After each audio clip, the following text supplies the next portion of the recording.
welcome to another video, and today we are looking at the HD link cable for the PlayStation 2. This is the made by Pound, and this is the HDMI cable that upscales the game to up to 720p. So I'm excited to look at this.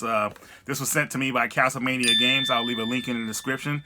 So this has been out for, I think, about maybe a week or maybe 2 weeks by now. And I've always looked for some kind of solution for my PS2 to kind of upscale it to make it look better. Because as you know, most PlayStation 2 games only play 480i, have the output for it. You know, there's only a couple games that play the 480p. But yeah, I'm excited to look at this, guys. So I also have a surprise for you guys that I found out about this link cable. It might not be a surprise to some people, but it's pretty much a surprise to me. So let's take a look. So I just want to show you guys everything that comes in a box that you'll be using. This is the power cable. This goes inside of the device. And over here we have the HDMI cable that it comes with, both of which are pretty long, thankfully. They're not short. And of course, here's the Pound cable itself. Now here's a quick surprise in this video. I decided to use my test system PS2 along with PAL PS2 to test out some games. I'll explain why with the PAL games, but the test system PS2 is able to play everything or region free. So it's pretty much my go-to system when I want to play games. Now here I'm just showing you guys where and how to plug the system up in the back. Real simple and easy to do. And here is the Pound cable. You're gonna plug the power cable right in there. Goes in real snug, simple and easy. And now you're gonna plug the other end inside a USB port on your PlayStation 2 system.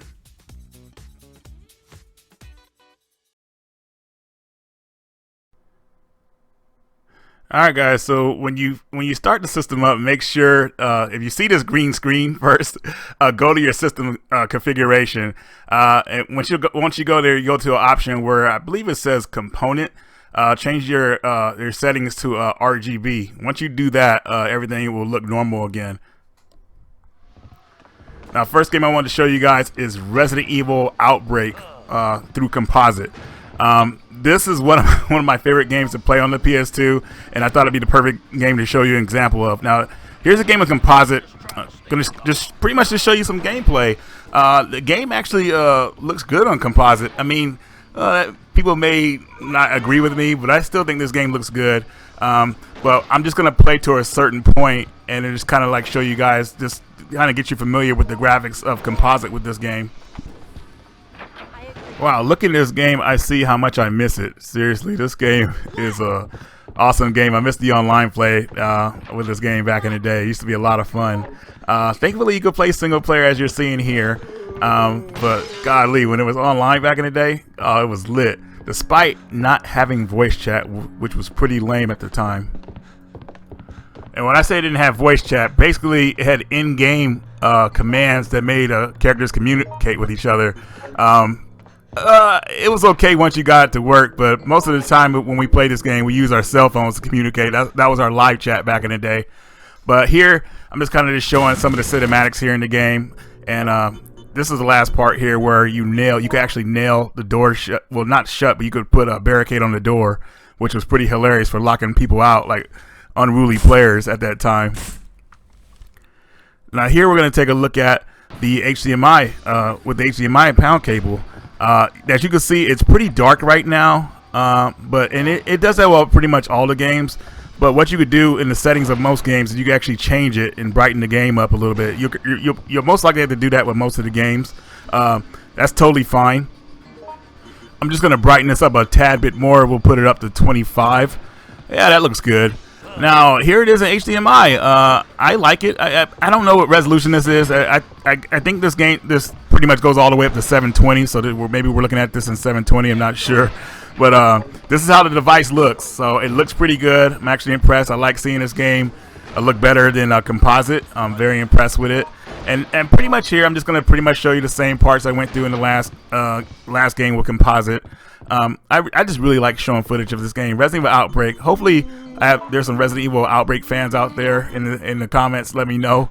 But yeah, just going through this again, shooting this zombie out of the way.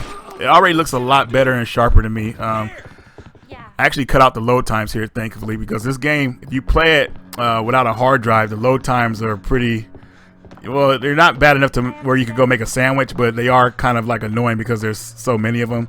But this game is definitely playable with a PS2 hard drive if you have one.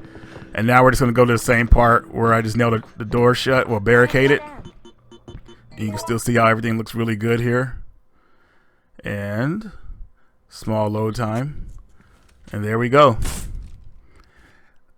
So now we have Hunting Ground, another awesome game. A Hunting Ground survival horror game. This is the game in composite. This game looks, it looked absolutely beautiful when I first got this game. It still does to this day. And this is just in composite. And now I'm just gonna give you guys just a little small tour around the castle, just kind of so you guys can see the environment. Beautiful looking game. Oh gosh, they need to bring this game back. And you guys can see it actually looks really good on composite. Well, at least where I'm seeing it from. You guys let me know what you think of the composite part.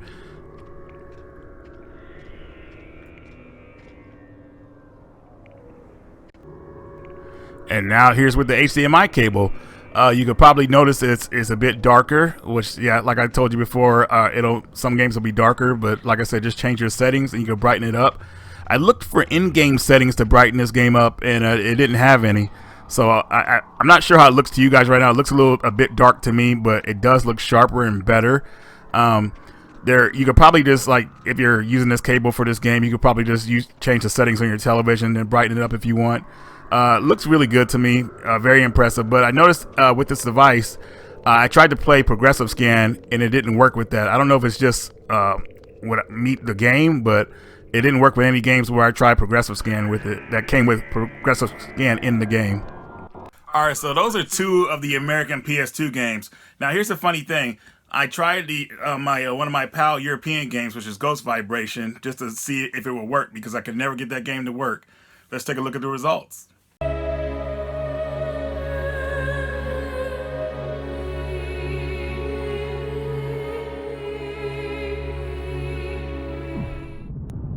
As you guys can see, it works. I am so freaking happy right now that this game is working. I actually could finally play this game.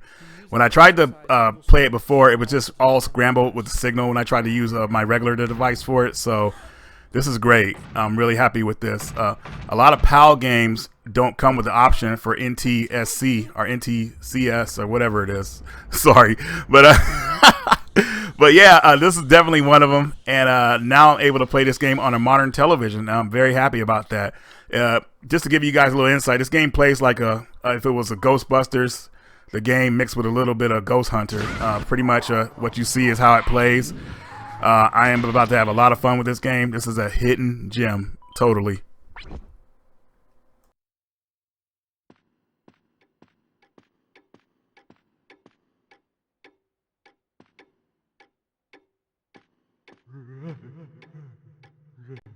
Here's two PAL PS1 games I could never get to display right, but with this device, they displayed almost perfectly, despite some screen positioning.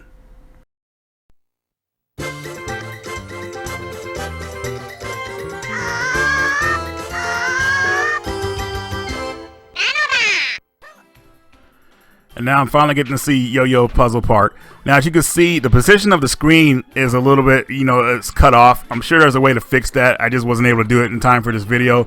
But now I'm able to see this game play, and it looks fantastic. It's kind of a mix between, I would say, maybe Snow Brothers, Bubble Bobble, and something else. Maybe Little Rainbow Islands. I don't know. But game's a lot of fun. Definitely very unique. It seems like this game only came out in PAL territories. I never could find a Japan copy of it. But thanks to this device, I'm able to play this game finally for the first time after around 8 months of owning it. Or maybe almost a year it's been. I'm not really sure.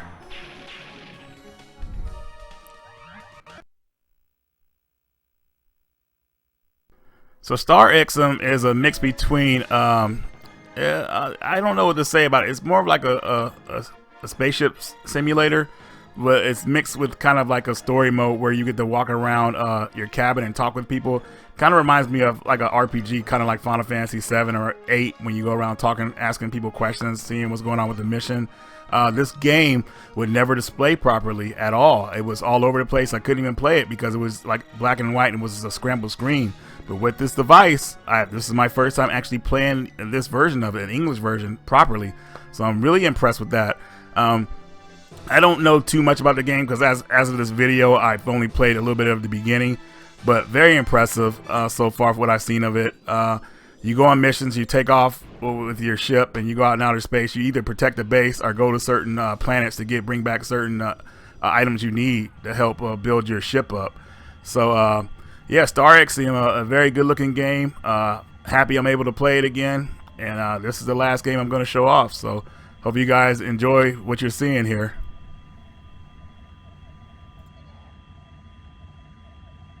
Alright guys, so that's my little short review of this cable for the PS2. We are going a step in the right direction, I think, and I want to give a shout out to my buddy George. Thanks for letting me know about this, George. George, I try to hit up Pound about this, man. They try to give me the generic response, but that's all. It's all good, man. Thanks, Castlemania Games, for sending this out to me. I appreciate you, bro.